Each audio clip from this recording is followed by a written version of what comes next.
오늘 우리에게 주시는 하나님의 말씀, 요한복음 4장 1절부터 26절까지의 말씀입니다. 요한복음 4장 1절부터 26절까지의 말씀, 우리 한 목소리로 봉독하겠습니다. 예수께서 제자를 삼고 세례를 베푸시는 것이 요한보다 많다 하는 말을 바리새인들이 들은 줄을 주께서 아신지라. 예수께서 친히 세례를 베푸신 것이 아니요 제자들이 베푼 것이라.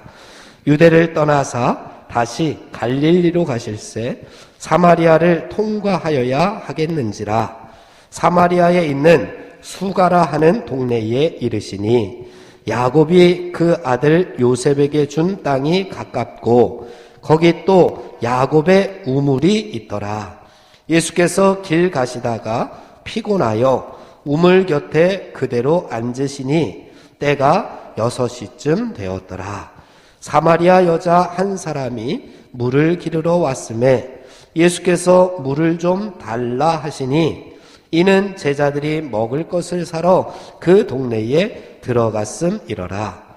사마리아 여자가 이르되 당신은 유대인으로서 어찌하여 사마리아 여자인 나에게 물을 달라 하나이까 하니 이는 유대인이 사마리아인과 상종하지 아니함이로라. 예수께서 대답하여 이르시되 내가 만일 하나님의 선물과 또 내게 물 좀 달라 하는 이가 누구인 줄 알았더라면 내가 그에게 구하였을 것이요 그가 생수를 내게 주었으리라. 여자가 이르되 주여 물 기를 그릇도 없고 이 우물은 깊은데 어디서 당신이 그 생수를 얻겠사옵나이까.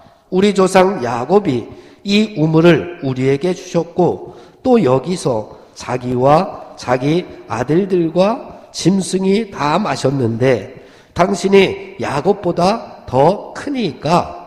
예수께서 대답하여 이르시되 이 물을 마시는 자마다 다시 목마르니와 내가 주는 물을 마시는 자는 영원히 목마르지 아니하리니 내가 주는 물은 그 속에서 영생하도록 솟아나는 샘물이 되리라.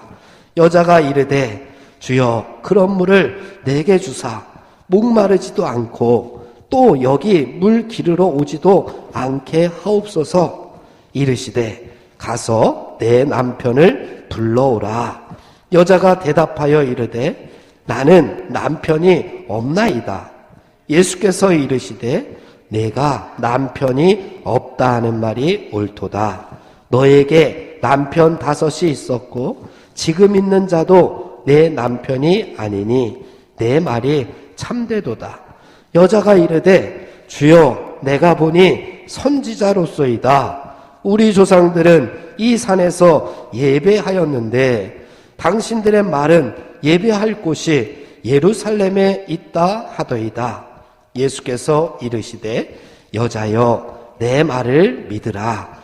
이 산에서도 말고 예루살렘에서도 말고 너희가 아버지께 예배할 때가 이르리라. 너희는 알지 못하는 것을 예배하고 우리는 아는 것을 예배하노니 이는 구원이 유대인에게서 남이라. 아버지께 참되게 예배하는 자들은 영과 진리로 예배할 때가 오나니 곧 이때라. 아버지께서는 자기에게 이렇게 예배하는 자들을 찾으시느니라. 하나님은 영이시니 예배하는 자가 영과 진리로 예배할지니라. 여자가 이르되 메시아 곧 그리스도라 하는 이가 오실 줄을 내가 아노니 그가 오시면 모든 것을 우리에게 알려주시리이다. 예수께서 이르시되 내게 말하는 내가 그라 하시니라. 아멘. 김영우 목사님 말씀 전해 주시겠습니다.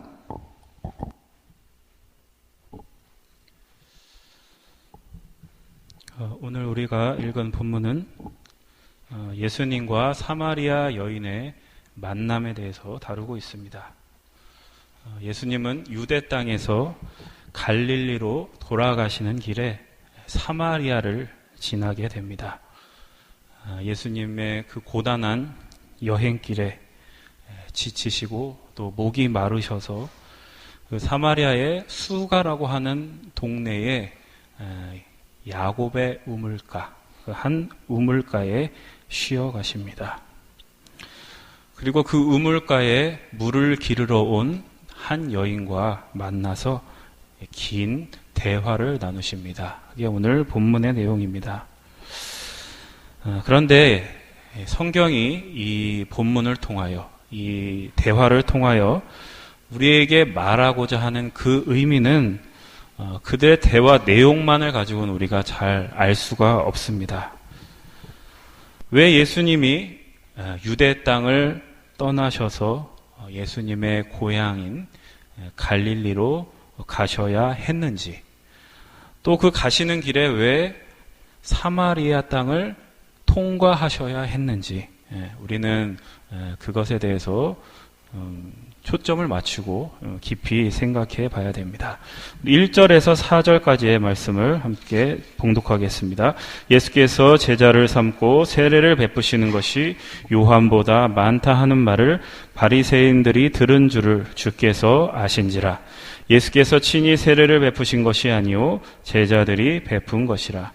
유대를 떠나사 다시 갈릴리로 가실새 사마리아를 통과하여야 하겠는지라. 1절과 2절의 말씀이 바로 예수님이 유대 땅을 떠나시게 된 계기에 대해서 말하고 있는 것입니다. 저번 시간에 제가 세례 요한의 제자들과 세례 요한의 제자들이 그 세례 요한에게 와서 했던 그 말을 여러분이 기억하실 겁니다. 랍비여, 선생님과 함께 요단강 저편에 있더니 곧 선생님이 증언하시던 이가 세례를 베풀매 사람이 다 그에게로 가더이다. 그러니까 당시 세례 요한을 추종하던 사람들보다 예수님을 추종하던 사람들이 더 많아지던 그러한 상황이었습니다. 그래서 이제 세례 요한의 제자들 입장에서는 지금 그러한 상황이 굉장히 못마땅했던 겁니다. 그런데 이제 그러한 상황, 지금 어떻게 보면 권력이 세례 요한에서 예수님으로 넘어가고 있는 이러한 권력이 이동되고 있는 그러한 상황을 또 예의주시하고 보았던 하나의 또 세력이 바리새인들입니다. 이 바리새인들의 시각에서 보자면은 안 그래도 자신들에게만 있던 이 종교 권력이 세례 요한에게로 넘어가는 게 굉장히 신경이 쓰였는데, 이제는 그 세례 요한보다 더욱 강력한 예수님과 제자들, 그리고 그 세력들이 이제 나타나게 된 셈입니다. 바리새인들은 지금 이 상황을 어떻게 보고 있느냐? 누가 이 종교 권력을 가져갈 것인가? 자신들이 독차지하고 있던 그 종교 권력이 이제 어디로 갈 것인가, 이렇게 바라보고 있습니다. 근데 이렇게 생각하는 것은 이 바리새인들 뿐만 아니라 저번 시간에 봤듯이 이 세례 요한의 제자들도 그것에 대해서 굉장히 민감했었고, 오늘 말씀에 보면은 예수님의 제자들도 그것에 굉장히 민감하고 관심을 가졌던 걸로 볼 수 있습니다. 2절 말씀에 보시면은 가로에 이렇게 되어 있죠. 예수께서 친히 세례를 베푸신 것이 아니요 누가 베푸셨습니까? 제자들이 베푸셨다. 사람들이 알기로는 지금 예수님께서 세례를 베푼다 이렇게 소문이 나는데, 알고 보니까 예수님께서 세례를 베푸신 것이 아니라 예수님의 제자들이 베푸신 것이었더라. 지금 이렇게 밝히고 있습니다. 그래서 이 예수님의 제자들이 어떻게 보면 속내라고 할까요? 그런 것이 이제 여기서 보이고 있습니다. 어떻게 보면 이 세례 요한을 추종하는 세력들보다 더 큰 세력을 한번 만들어 봐야 되겠다. 그런 생각이 예수님의 제자들 마음속에 있었는지도 모릅니다. 근데 만약에 예수님이 자신들의 제자들이 했던 그 행동에 동조를 했다면 아마 그 땅에, 유대 땅, 지금 있는 그 땅에 그대로 남아 계셨을 것입니다. 그리고 아마 그곳에서 이 바리새인들의 세력, 그리고 세례 요한을 따른 이 세력에 대항하는 어떤 종교 지도자로서 의 삶을 살아가셨을지도 모릅니다. 그러나 우리 예수님께서는 지금 그곳에 머물지 않기로 하십니다. 그곳을 떠나서, 그 유대 땅을 떠나서 갈릴리로 지금 돌아가신다라고 얘기합니다. 갈릴리는 예수님의 고향이 있는 지역입니다. 그러니까 갈릴리에 갔다는 것은 지금 무슨 얘기냐면 예수님이 본래 있어야 할 자리로 가셨다라는 뜻입니다. 많은 사람들은 남들이 부러워하는 자리, 다른 사람이 칭송하는 자리, 그런 자리에 가고 싶어 합니다. 높은 자리에 가고 싶어 합니다. 그러나 예수님은 그 높은 자리에 가지 아니하시고 그곳을 떠나 자기가 있어야 할 자리, 또 자기가 가야 하는 길로 지금 가고 계신 것입니다. 그런데 4절 말씀에 보니까 뭐라고 되어 있냐? 그 자리에 가기 위해서는 4절 말씀에 보면 사마리아를 통과하여야 하겠는지라 이렇게 얘기하고 있습니다. 이 사마리아라는 곳을 통과해야 된다. 이 말씀의 동사가 영어로 얘기하면 must의 의미입니다. must가 무슨 뜻이냐? 반드시 해야만 한다라는 의미를 가지고 있습니다. 근데 재미있는 것은 이 동사가 그 세례 요한이 얘기했던 그는 흥하여야 하겠고 나는 쇠하여야 하리라 라는 말씀에도 이 똑같은 동사가 쓰였다는 사실입니다. 그러니까 이 세례 요한과 예수님의 공통점이 무엇이냐?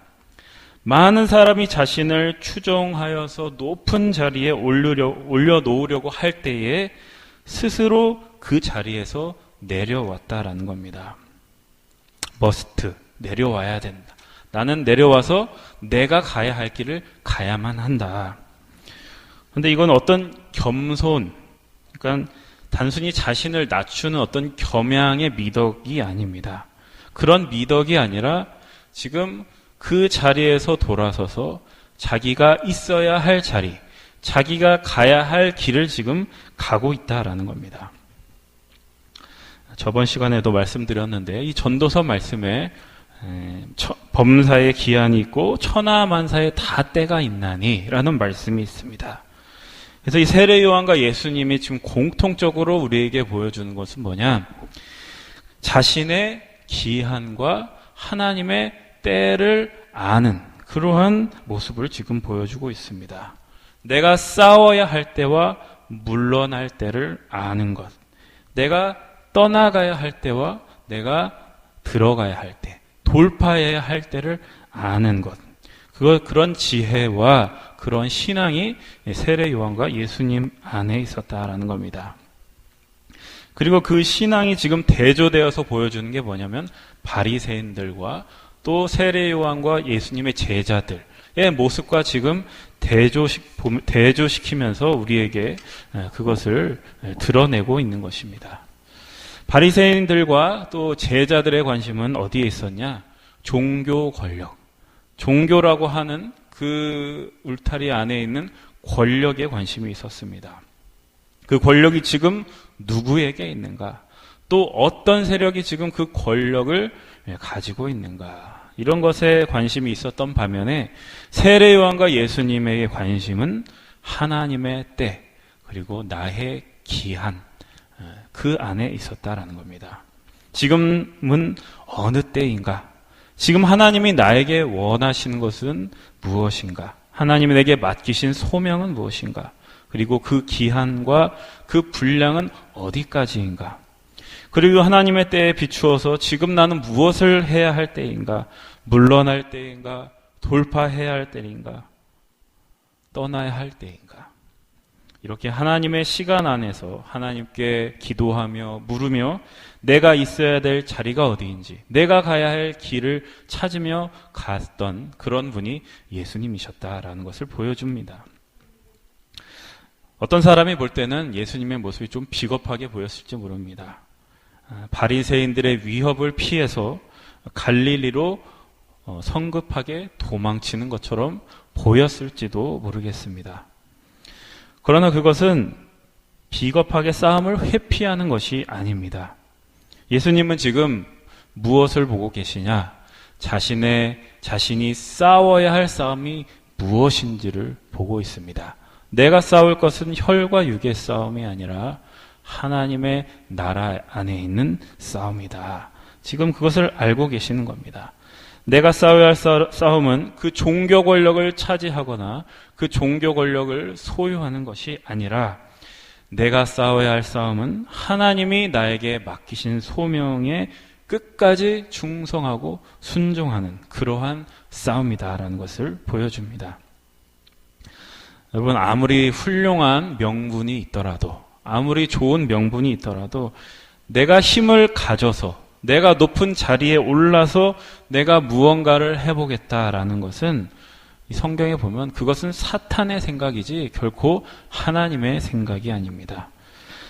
하나님이 싸우시는 방식이 있습니다. 하나님이 싸우시는 방식. 우리가 싸우는 방식과는 다른. 그래서 예수님은 지금 그 하나님이 싸우시는 방식이 어떠한 것인지를 지금 오늘 말씀 속에서도 우리에게 보여주고 있습니다. 그래서 그것을 보여주기 위해서 유대 땅을 떠나셔서 지금 사마리아를 통과하여 갈릴리로 가고 계신 것입니다. 자, 그럼 우리는 예수님이 사마리아를 통과하여서 갔다라는 말씀의 의미에 대해서 조금 더 깊게 생각해 봐야 됩니다. 우리 7절에서 9절 말씀 봉독합니다. 사마리아 여자 한 사람이 물을 기르러 왔음에 예수께서 물을 좀 달라 하시니 이는 제자들이 먹을 것을 사러 그 동네에 들어갔음이러라. 사마리아 여자가 이르되 당신은 유대인으로서 어찌하여 사마리아 여자인 나에게 물을 달라 하나이까 하니 이는 유대인이 사마리아인과 상종하지 아니함이러라. 아멘. 예수님이 사마리아 여인에게 물을 좀 달라고 하십니다. 그러니까 여인이 이렇게 반문합니다. 어찌하여 유대인이 사마리아 사람인 나에게 물을 달라고 하십니까?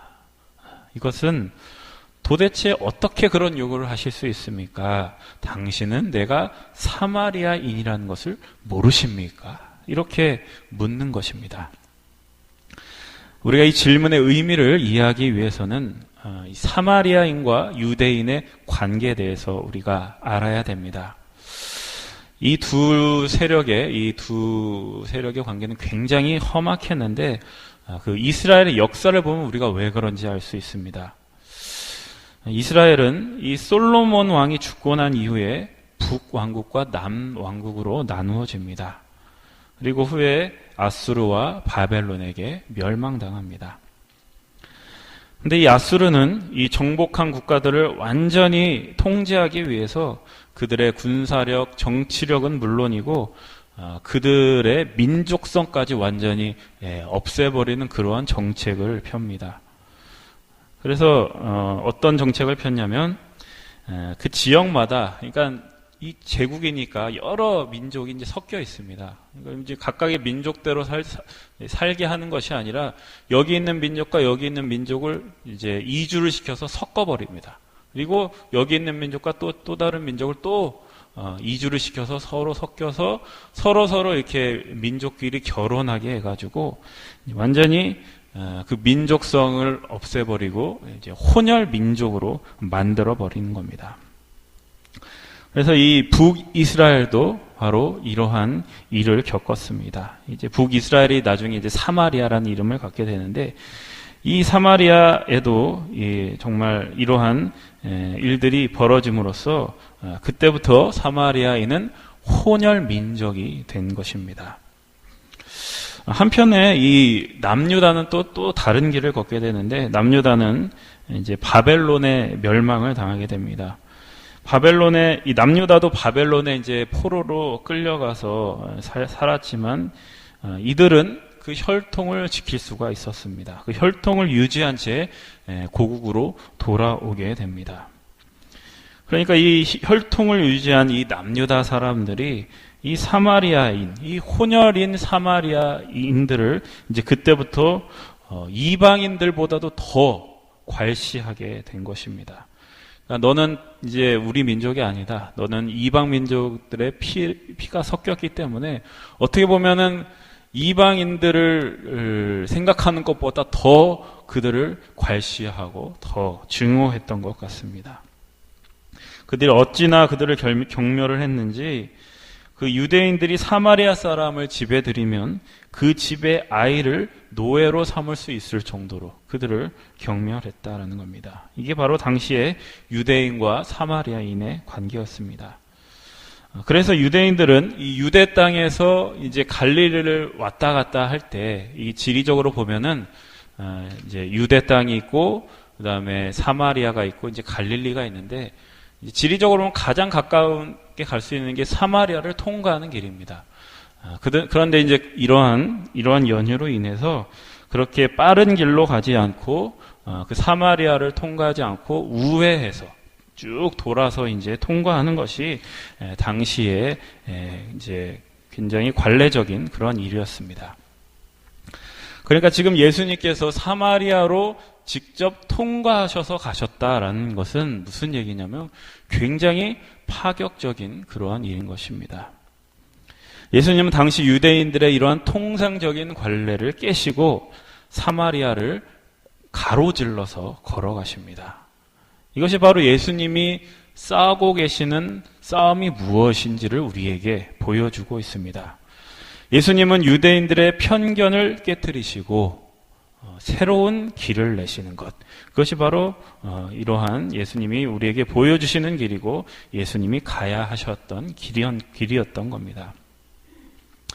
선한 사마리아인의 비유를 한번 생각해 보십시오.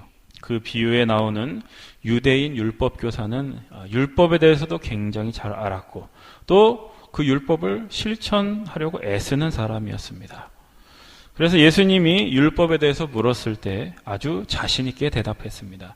내 마음을 다하며 목숨을 다하며 힘을 다하며 뜻을 다하여 주 너의 하나님을 사랑하고 또한 내 이웃을 내 자신과 같이 사랑하라 하였나이다. 그런데 이 유대인이 생각한 이웃 중에 사실 사마리아인이 없었습니다. 그래서 예수님도 그거를 잘 아셨습니다. 그래서 이 사마리아인의 비유 이야기를 들려주시면서 이 사마리아인이 자비를 베품으로써 이웃이 된 것처럼 너희도 그 사마리아인들에게 자비를 베풀고 사랑해야 될 이웃이라는 그런 깨달음을 주시는 것입니다. 그러니까 이 유대인들이 가지고 있던 편견, 사마리아인에게 가지고 있던 이 편견을 깨트리시는 그러한 일들을 지금 하고 계시는 겁니다. 근데 예수님의 이러한 싸움은 유대인들의 편견을 깨트리는 것에만 있는 것이 아니라 사마리아인이 가지고 있는 어떤 오해에 대해서도 지금 싸우고 계시는 겁니다. 이 오해가 무엇인지 이 사마리 여인과의 대화 속에서 잘 드러나고 있습니다. 우리 19절에서 24절까지의 말씀을 같이 봉독합니다. 여자가 이르되 주여 내가 보니 선지자로소이다. 우리 조상들은 이 산에서 예배하였는데 당신들의 말은 예배할 곳이 예루살렘에 있다 하더이다. 예수께서 이르시되 여자여 내 말을 믿으라. 이 산에서도 말고 예루살렘에서도 말고 너희가 아버지께 예배할 때가 이르리라. 너희는 알지 못하는 것을 예배하고 우리는 아는 것을 예배하노니 이는 구원이 유대인에게서 남이라. 아버지께 참되게 예배하는 자들은 영과 진리로 예배할 때가 오나니 곧 이때라. 아버지께서는 자기에게 이렇게 예배하는 자들을 찾으시느니라. 하나님은 영이시니 예배하는 자가 영과 진리로 예배할지니라. 아멘. 이 사마리아 여인이 예수님께 한 가지 질문을 합니다. 20절 말씀에서 보시듯이 우리 조상들은 이 산에서 예배 드렸는데 여기서 당신들은 유대인들을 얘기하는 겁니다. 예배할 곳이 예루살렘에 있다 하더이다. 이렇게 얘기합니다. 그러니까 이 말 속에는 뭐냐면 어디서 예배를 드려야 됩니까? 예수님, 우리가 예배를 드릴 만한 드려야 할 장소는 어디입니까? 어디서 예배를 드려야 맞는 것인지 좀 가르쳐 주십시오. 이러한 질문이 담겨 있는 겁니다.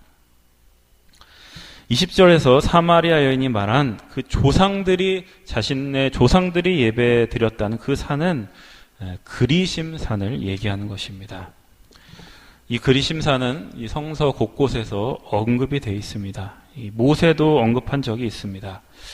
모세는 이스라엘 백성을 애굽에서 이끌고 나와서 가나안 입구까지 오게 되었지만 이 그리심산이 있는 가나안 땅에는 들어가지 못하고 죽게 됩니다. 대신 이스라엘 백성들에게 가나안 땅에 들어가 행해야 될 것을 이제 유언을 합니다. 가나안에 들어가서 전쟁을 마치고 이 족속들 간의 땅을 나누어 가진 다음에 모든 이스라엘 백성들이 모여서 그리심산에서 축복을 선포하고 에발산에서는 저주를 선포하라. 이런 내용이었습니다. 그러니까 가나안에 들어간 후에 하나님의 말씀대로 살면 복을 받을 것이고 하나님 말씀에 불순종하면 저주를 받을 것이라고 이스라엘 백성들 스스로 선포하게 한 것입니다. 그리고 또 한 것은 창세기 12장에 보면 이 아브라함이 세겜 땅 모레라는 곳에서 단을 쌓았다라는 그런 내용이 나옵니다. 그리고 신명기 11장에 보면 이 세겜 땅 모레가 그리심산과 굉장히 가까이 있는 것을 우리가 알 수 있습니다. 그러니까 무슨 얘기냐면 이 그리심산은 아브라함이 단을 쌓았을 만큼 굉장히 이 종교적으로 굉장히 의미 있고 상징적이고 중요한 곳이다라는 것을 지금 말하려는 겁니다. 이 그리심산과 얽힌 또 하나의 역사적인 배경이 있습니다.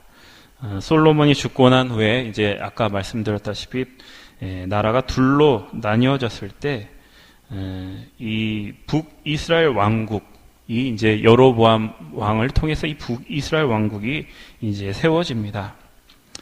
근데 이 여로보암에게 한 가지 골칫거리가 생기게 됩니다. 이 종교 생활을 해야 되겠는데 이 유대인들은 종교 생활이 굉장히 중요합니다. 성전에 가서 종교 생활을 하는 게 굉장히 중요한데 이 성전이 지금 남유다 예루살렘에 있는 것이 이제 문제가 된 겁니다. 예배를 드려야 될 때마다 성전을 찾아야 될 때마다 남유다로 이 백성들을 보내야 되는 그러한 상황이 벌어진 것입니다. 이 여로보암은 그게 이제 걱정이 된 겁니다.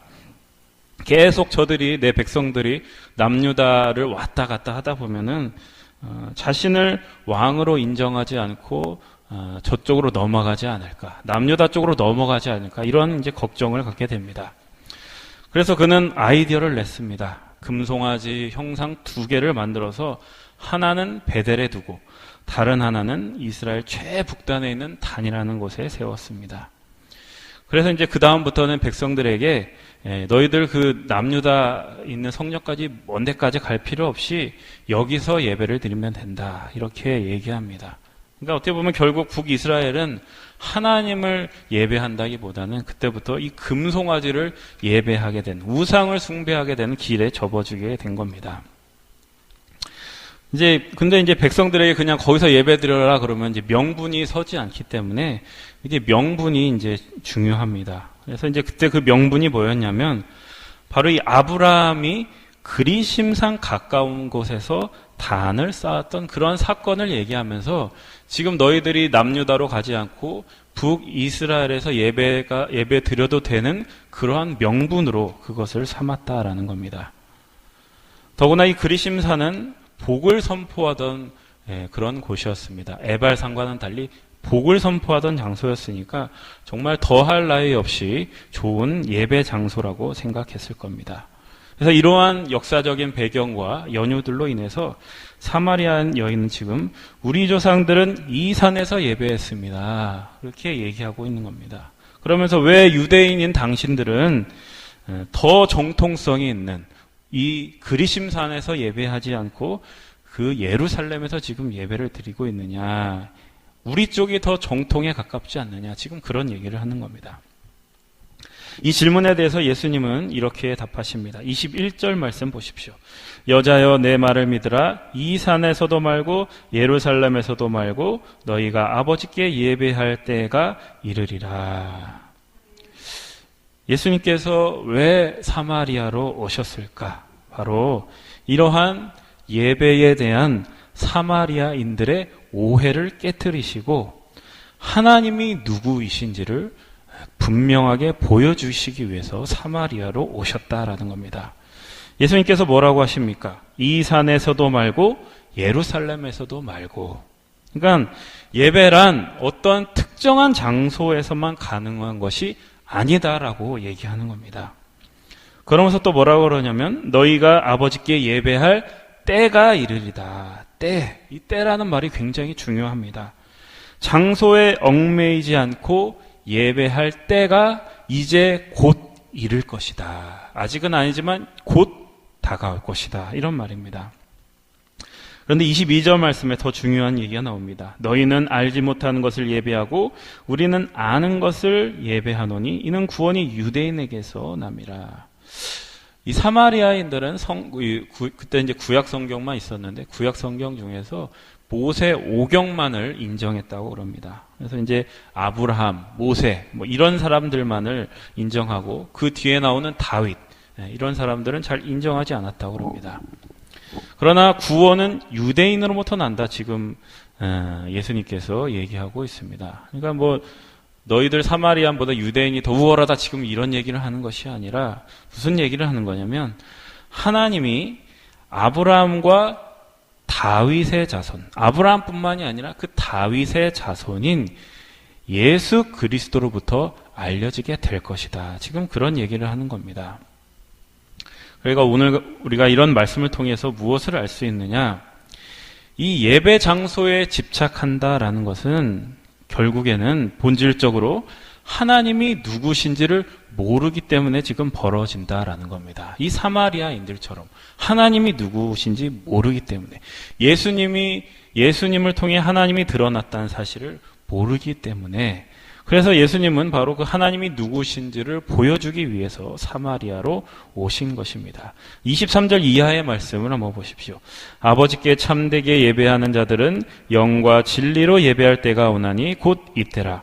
아버지께서는 자기에게 이렇게 예배하는 자들을 찾으시느니라. 하나님은 영이시니 예배하는 자가 영과 진리로 예배할지니라. 아까 말했던 그 장소에 얽매이지 않고 예배드릴 수 있는 그때가 언제라고 얘기하는 거냐면 영과 진리로 예배할 그때를 얘기하는 것입니다. 우리가 자꾸 어떤 장소에 얽매이게 되고 어떤 사람에 얽매이게 되고 어떤 세력에 자꾸 눈길이 가는 것은 하나님이 누구신지 예수 그리스도 안에서 들어가는 하나님이 누구신지를 아직도 우리가 모르기 때문입니다. 그래서 뭐라고 하고 있습니까? 하나님은 영이시다. 하나님은 영이시다. 하나님은 우리의 눈에 보이는 분도 아니고 우리가 만질 수 있는 분도 아니고 어떠한 특정한 장소에만 계시는 분도 아니시다라는 얘기입니다. 그래서 그 하나님을 예배하는 것은 어떻게 예배해야 되냐? 영과 진리로 예배해야 한다라는 겁니다. 우리는 하나님이 얼마나 크신 분인지를 모르기 때문에 하나님께 의지하려고 하기보다는 자꾸만 자신의 힘으로 어떻게든 해결을 보려고 하는 겁니다. 그리고 예수 그리스도 안에 나타난 하나님의 사랑이 얼마나 깊은지를 모르기 때문에 하나님을 우리가 온전하게 신뢰하지 못한다라는 겁니다. 이 영과 진리로 예배한다라는 것은 여기서 이 영은 그럼 무엇을 얘기하느냐? 예수님께서 부활 승천하시고 강림하실 그 성령을 얘기하는 것입니다. 이 때가 이르지 않았다. 아직 때가 이르지 않았다는 것은 그 때가 예수님이 부활 승천하시고 강림하실 그 성령님이 오실 그 때를 얘기하는 것입니다. 그 성령님이 그럼 강림하셔서 우리에게 어떠한 일을 하시느냐? 우리를 진리 되시는 예수 그리스도가 가신 그 길로 우리를 이끄신다라는 겁니다. 따라서 여러분, 영과 진리로 예배드린다는 것은 무엇입니까? 그 성령님의 인도를 따라서 진리이신 예수 그리스도의 길로 걸어가는 것을 얘기하는 것입니다. 이것이 바로 우리가 드려야 될 참된 예배이고 하나님은 지금도 이렇게 예배 드리는 자를 찾고 계신다라는 겁니다. 여러분, 영과 진리로 예배하는 자가 되십시오.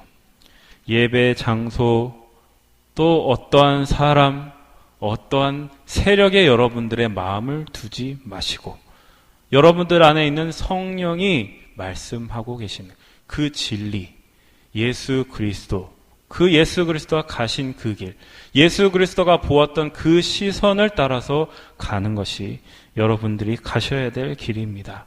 거기에 영원한 생명이 있고 또 영원히 목마르지 않을 생수가 있다고 말씀하고 있는 것입니다.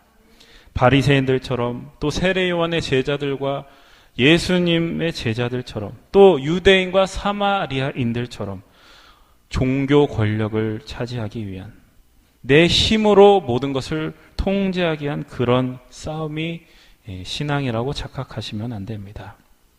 그리고 여로보암처럼 자신의 권력을 위해서 우상을 섬기는 그러한 싸움에 빠지지 마십시오. 예수님이 걸어가셨던 길, 예수님이 싸우셨던 그 싸움이 무엇인지를 생각하십시오. 사마리아를 가로질러 가시고 세상의 편견과 그 오해를 깨뜨리셨던 그 길, 성령을 따라 진리의 길로 담대하게 나아가셨던 그 길로 걸어가시기를 진심으로 축복합니다. 함께 기도하겠습니다. 하나님 아버지, 사마리아로 가신 예수님을 통하여서 우리가 싸워야 할 싸움이 무엇인지를 깨닫습니다.